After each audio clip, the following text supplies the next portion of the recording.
So this is the data types. So maximum data types are primitive, non-primitive, primitive and non-primitive. Primitive stands for it is a string, a collection. It is a, suppose in the primitive stands for it is a single variable, but in the non-primitive it is the collection. So main category of the data type is the primitive, non-primitive. So primitive stands for is a single variable, non-primitive stands for it is a collection of data, collection of data. Okay, just like the class is an array. So the number of people are there, but a data is a single number. Okay, so that's why primitive, non-primitive. So in the primitive, there are two types of there. Already explained in the previous slide. Just I can remember all these things. Recollecting information, Boolean and numeric. Boolean stands for logic, yes or no. Boolean stands for logic, yes or no. So next, numeric. In the numeric, there are two types of there. First is the character and integral. So character, I think so many people understand that character is nothing but only letters, A to Z, small letters or capital letters.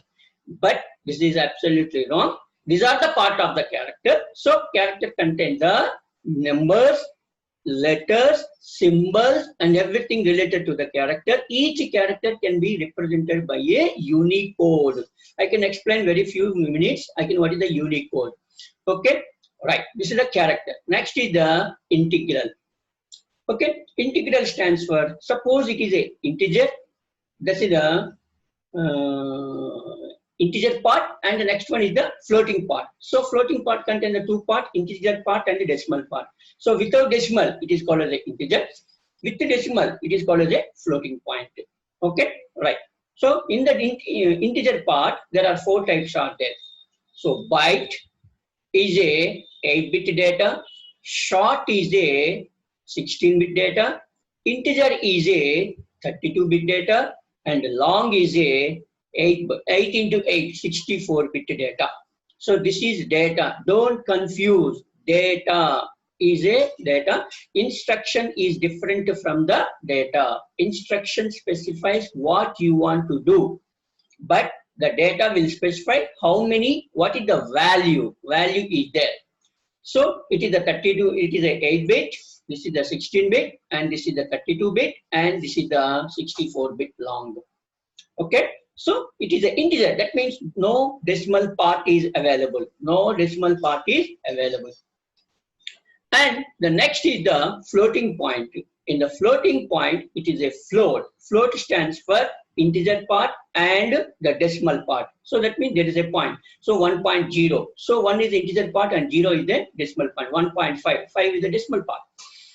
So if there is a two different float and double. So float is a it's a 4-byte and this is called as a 8-byte.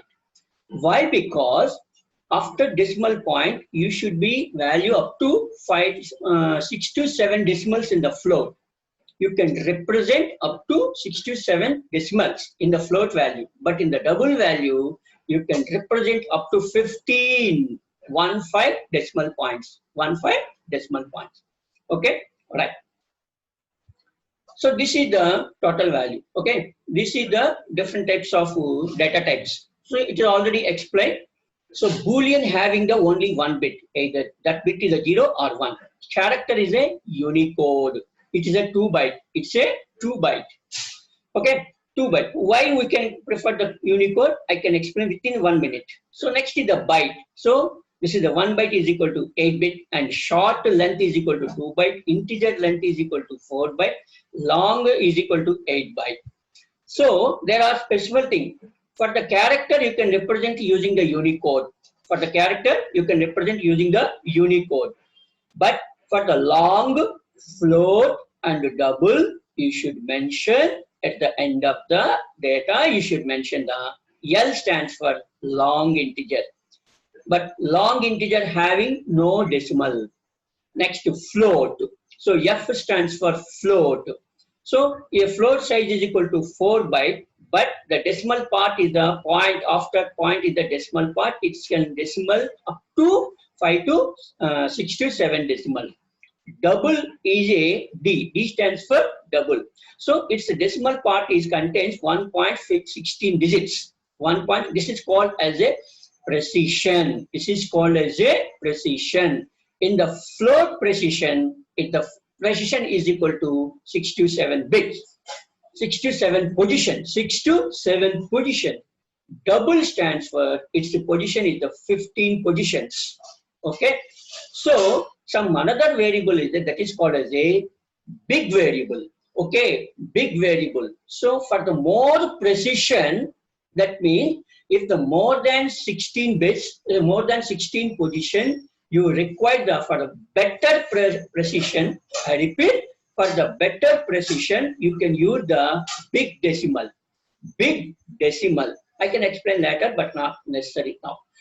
I repeat, if the more precision point of view, you can use the big decimal. Okay. Next. So let us take the character type. So I already mentioned that the character can be represented as Unicode. This is called as a Unicode. U stands for Unicode. You can represent for each and every character, you can one equivalent value is there in the Unicode. That Unicode stands for 00, 4 positions are. This is the hexadecimal notation. I think in your STLE, sir will explain the STLE, the number system. So decimal system, binary system, hexadecimal system, octal system. So here we are using the hexadecimal notation.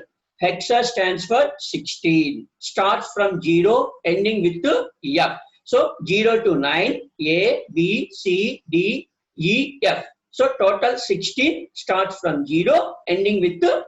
That is called as a hexadecimal notation. So that's why, what is the how many hexa characters are there? 4. So that's why each digit is a 4-bit. So 4 into 4, 16 bits. So that's why character can be represented by using the Unicode with 4 hexa digits. So what is the starting value? 0, 0. What is the ending value? F, F, F, F.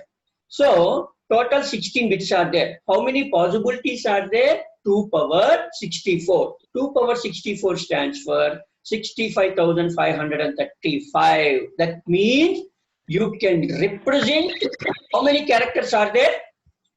How many characters are there? 65,535 characters can be used. Okay? 65,500. Entire universe. Entire universe. So, not more than 65,535 characters are there.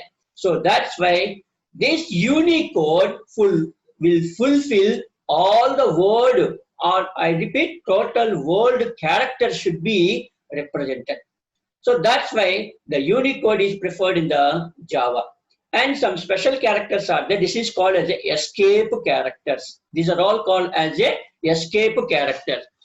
So this is called escape character /B. It's a backspace. So that means that you go to the backside. So it's equivalent to this is the Unicode /T, new tab, /N, line feed. That is a new line. Okay, form feed. Okay, carries written. This is the enter. This is the backslash, and this is the double quote. Double quote is value is equal to 0U22H, and single quote / single quote. Its value is equal to /U0027. So these are all called as a escape character.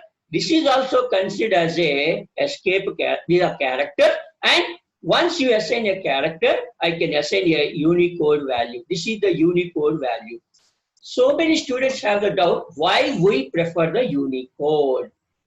Because if you are not choosing the Unicode, some countries like the China or Spanish or whatever it may be, their characters should be more than, some character will take the 3 characters and some will take the 1 character and whatever it may be. So if you're not specify the Unicode, then some will take only 8 bits. Some will take the 16 bits. Some will take the 32 bits. Some will take the 64 bits. So there is a contradiction. So to fulfill all the needs, the worldwide, they can conclude that not more than 65,000 characters are there. So that's why it is preferred to select the Unicode. So I can explain by using this. Yes. So before the Unicode, there are certain codes are there. ASCII, American Standard Code for International Interchange, Information Interchange. This is developed by the United States. Actually, in the STLE, you also study the ASCII values. Okay, don't worry. Later on, you can study in this chapter. Second one is this is the standard model, ISO, which can be developed by the European language. So why? Because the language can be used by the entire world, not a specific world. So not the specific area, not the specific region. So that can be used in the entire world. So that's why this language can fulfill all the needs of the world. So, but ASCII and ISO, and this is called the KOI. This is the Russian, developed by the Russian. And this is the Big Five, developed by the Chinese. So, if these are all used, if the Chinese is used, then they can fulfill only the Chinese language and not more than that. So, they can occupy more space. So, to avoid the confusion, Unicode is developed. That's why its size is equal to 2 byte. That is equal to 16 bit. So, what is the total value? 16 bit is equal to, what is the range? Range starts from 0 to 65,000. So, we are prefer the Unicode. You are prefer the Unicode. So, Java prefer the Unicode. So, here they are giving. So, this causes to two problems. What is the first problem? Particular code value correspond to different letters in the various languages standards. Okay. So, to avoid all these problems, we can using the Unicode. So, I repeat, Unicode size is equal to, range is equal to 65,535. That means it can cover all the characters of all the world. So, maximum everybody accepted using the Unicode. Okay. Next. Suppose some special floating point values are there. I can explain the special floating point. I think so many students cannot know. Sometimes their mistake, they are doing some wrong. So that means there are three different floating point values are there. One is called as a positive infinity. Second one is called as a negative infinity. Third one is called as a nan, not a number. Why we are getting the positive infinity? You already know that any number divided by 0, any positive number divided by 0 will give positive infinity. Positive infinity. Any number, any negative number divided by 0 will give the negative infinity. Then what is a nan? Not a number. Suppose if you are performing the square root of the negative number, I repeat, if you are performing the square root of the negative number, you will get a nan. This is called as not a number. Square root of the negative number will give the nan. There are some other precautions are there that can be performed later on in the mathematics. But if you are directly taking the square root of the negative number, you will get the nan value. So I repeat, positive infinity, negative infinity, and nan. These are all the floating point values.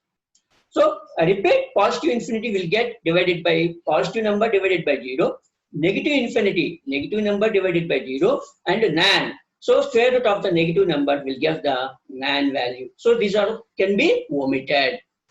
And one more thing, suppose if the double is there, if the size is exceeds, I repeat, if the size is exceeds, then that is goes to, what is the range? Suppose 8 bits are there. So that is 64, 2 power 64. So 2 power 60, 64. What is the, suppose if you are giving more value, suppose increase, then what happen? Then it should be goes to the negative infinity. If the value exceeds, I repeat, if the value exceeds in the decimal floating point, then that should be converted. That is the next immediate goes to the negative infinity. If the range exceeds, then it will go to the negative infinity. There is some problem. Okay, right. So we are maximum avoid these conditions: positive infinity, negative infinity, and not a number. Okay. All right. I request all the students, if the session is closed, then you can immediately open, enter with the same login ID and password. Okay. Right. This is the Unicode system. Next, variables. Okay. Up to now, we are finding the data types.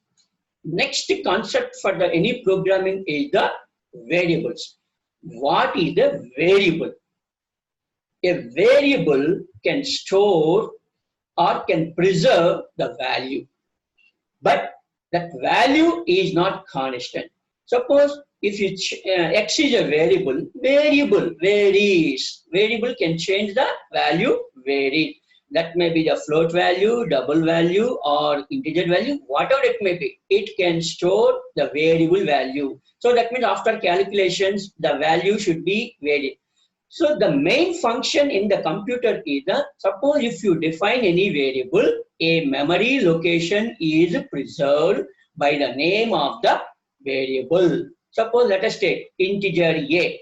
So what is the variable name? A.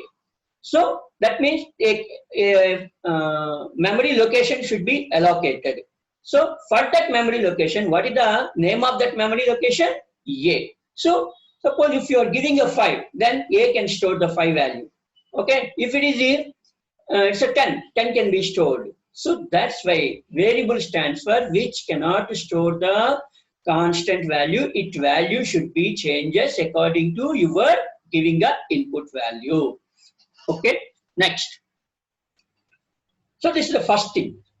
How many variables are there? So there are 3 types of variables. All of you please listen, Anna. Some of the people are not just, they are muting the mic and they are continuing. So this is the wrong method. Okay. So don't mislead. Don't forget to listen. It is a very important concept. Listen carefully. At the final day, you will face the problem. If the concept is not understood, you will definitely face the problem. So don't just switch off your mic and switch off the video. You can just listen, if possible, right? Okay, it is not an ordinary thing. It is not a joke. It is your life. It is your life. So don't misunderstand and don't create a problem yourself. Right. Next, suppose if you not declare its value, suppose if you are not assign the value, I will give an example. Let us take in the first one, suppose here I am giving the, what is the data type? It is a integer. What is the variable name? Marks. So I am writing integer marks. Then I am typing system.out.println. That means I want to print the mark. What it can print? What it can print? Because you are not assigning any value. So that's why it will give the some error. What is that error? Variable not initiated. So if you are using any operation, first thing is you can assign a value for the variable. Otherwise, it is not executed, it will get the problem. Okay. So that's why for any variable, what is the first thing? Whatever it may be, character, integer, double, float, what not, you should assign the value. If you are not assign the value, it is not executed in any operation, in any expression. So suppose the same program like this. Let us take what is the data type? Integer. What is the variable? Marks. So then what is the assignment? Is equal to how much you are assigning? 87. So this 87 value is stored into the memory location with the name of the marks. Then if you are printing that, so system.out.println marks, then what is the marks contain? 87. So it will display the 87. Okay, right. So variable, what is the variable? It can store a name, a memory location can be named by a variable and a value should be stored into that memory location. First point. Second point, to use that value, you can assign any value. So no predefined value should be assigned. You should assign. Okay, all right. If you not assign, no value, it will give the error. Okay, first step. Second step, the variable can be assigned or declared anywhere of the program.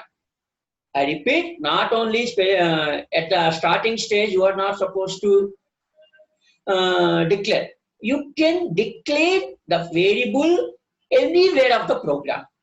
Okay, I repeat, anywhere of the program. So any part of the program. Okay, right. So it is not mandatory to assign at the starting. You can assign or you can variable that you can declare the variable anywhere of the program. So this is the second point. Third point, suppose if you want to create a constant value, suppose pi is equal to 3.1, okay, 3.14. I repeat, pi is equal to 3. This value is always constant. But I repeat, so I want to show a program, then you can understand that. Suppose this is the body part. In the body part, if the variable is a fixed, I repeat, if the variable want to fix it in the body part, you can mention as a, this is called final. This is the final. If you mention final, I repeat, if you mention final, okay, of the variable which is in the body part of the program, then that value is constant. So wherever you are using that constant, the answer is the constant value should be applied. Constant value should be applied. I repeat, what is the constant variable? Pi. What is that value? 3.14. Suppose you want to make this variable as a constant in the body part, you can mention final. You can mention final. Okay, this is the one method. Second thing is, suppose if the variable is mentioned at the class part, this is called as a class part. So if the variable is mentioned in the class part, you should mention static, static, static. Okay, so if you are mentioned as the static, that variable memory location is allocated, and inside the memory location a constant value is located. Why? Because it is a static. So its value should not be changed. So static can be used in the class part. Okay, and the next one, this is the final. Final can be used in the execution part. That means the object part or the body part. So in both conditions, this can be used, that variable can behave as a constant. That behaves as a constant. Next, I want to say one more thing that is called a strict FP. Strict FP. Strict FP stands for, suppose if you are not using the strict FP, then precision value is not accurate in the floating point. So please be noted that is a very important point. Strict FP. So if you are using the strict FP, precision calculation should be accurate. If you are not to apply the strict FP, precision calculation can get some misleading information. Misleading, that's not accurate. You will not get accurate. This is like truncated or the round up, you will get the value. But in the universe, nobody cannot accept the truncated value. So for the better accuracy point of view, you can use strict FP in the class part, or strict FP in the main part, or strict FP in the body part. So that indicates the floating point precision should be accurate, and which is very slow point.